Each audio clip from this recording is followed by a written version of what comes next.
Hi മക്കളെ, നമുക്ക് JEE മെയിൻസിന് ചോദിച്ചിട്ടുള്ള ഒരു ചോദ്യം ചെയ്യാം ഹാലോ ആൽക്കീൻസ് എന്നുള്ള ചാപ്റ്ററിലുള്ള ചോദ്യം എന്താണെന്ന് ഞാൻ വായിച്ചു തരാം. അതായത് നിങ്ങളുടെ കയ്യിൽ 4 കോമ്പൗണ്ടുകൾ ഉണ്ട്. 4 കോമ്പൗണ്ട് ആരാ നോക്കിക്കേ, ആൽക്കീനാണ്, ഡബിൾ ബോണ്ട് ഉണ്ട്.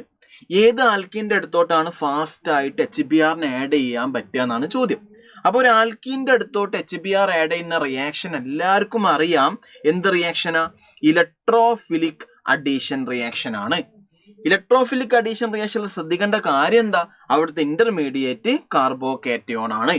ഒരാളുടെ ഇന്റർമീഡിയറ്റ് അതായത് ഒരു റിയാക്ഷനിൽ ഇന്റർമീഡിയറ്റ് ഉണ്ടെങ്കിൽ ആ റിയാക്ഷന്റെ റേറ്റ് ഡയറക്ട്ലി പ്രൊപ്പോർഷണൽ ടു ആ ഇന്റർമീഡിയറ്റിന്റെ സ്റ്റെബിലിറ്റി ആണ്. ഇവിടുത്തെ ഇന്റർമീഡിയറ്റ് കാർബോകാറ്റയോൺ ആയതുകൊണ്ട് ഈ റിയാക്ഷന്റെ rate directly proportional to stability of carbocation ആണ്.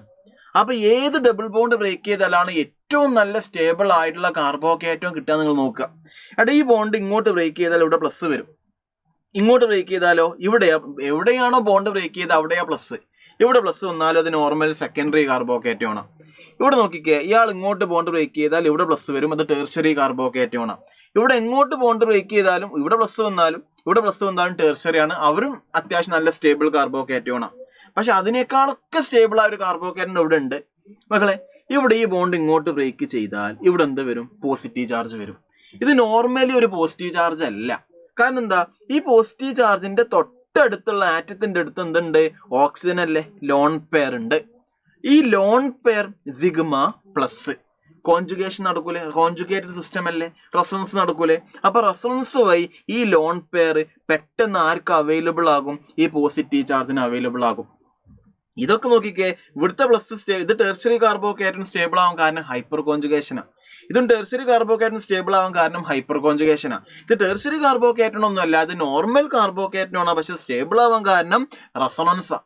അപ്പൊ റെസൊണൻസ് സ്റ്റെബിലൈസ്ഡ് കാർബോകാറ്റയോണും ഹൈപ്പർ കോൺജുഗേഷൻ സ്റ്റെബിലൈസ്ഡ് കാർബോകാറ്റയോൺ ഉണ്ടെങ്കിൽ നമ്മൾ ഏതാണ് പവർഫുൾ എഫക്റ്റ്? റെസൊണൻസ് സ്റ്റെബിലൈസ്ഡ് ആണ്. അതുകൊണ്ട് ഇവിടെ ഏറ്റവും നല്ല സ്റ്റേബിൾ കാർബോകാറ്റയോൺ തരുന്നത് ഈ ഒരു റെസൊണൻസ് സ്റ്റേബിലൈസ്ഡ് ആയിട്ടുള്ള കാർബോകാറ്റയോൺ ആയതുകൊണ്ട് ഈ ആൽക്കീനാണ് പെട്ടെന്ന് ഇലക്ട്രോഫിലിക് അഡീഷൻ നടക്കുക. ഒരു പോയിന്റ് നിർബന്ധമായിട്ടും പഠിച്ചു വെച്ചോളൂ. അതായത് കാർബോകാറ്റയോണിന്റെ തൊട്ടടുത്തുള്ള ഒരാളുടെ അടുത്ത് ലോൺ പെയർ ഉണ്ടെങ്കിൽ ആ കാർബോകാറ്റയോൺ എക്സെപ്ഷനലി ഹൈലി സ്റ്റേബിൾ ആണെന്നുള്ള പോയിന്റ് ഉണ്ട്. അതുകൊണ്ട് ഇവിടെ ഏറ്റവും നല്ല സ്റ്റേബിൾ കാർബോകാറ്റയോൺ ഇയാളാണ് തരുന്നത്. അതുകൊണ്ട് ഇയാളാണ് ഏറ്റവും നല്ല പോലെ ഇലക്ട്രോഫിലിക് അഡീഷൻ റിയാക്ഷൻ HBrമായിട്ട് റിയാക്ട് ചെയ്യുക. അപ്പൊ Q ഓപ്ഷൻ A എന്ത് ചെയ്യാം, നമുക്ക് മാർക്ക് ചെയ്യാം.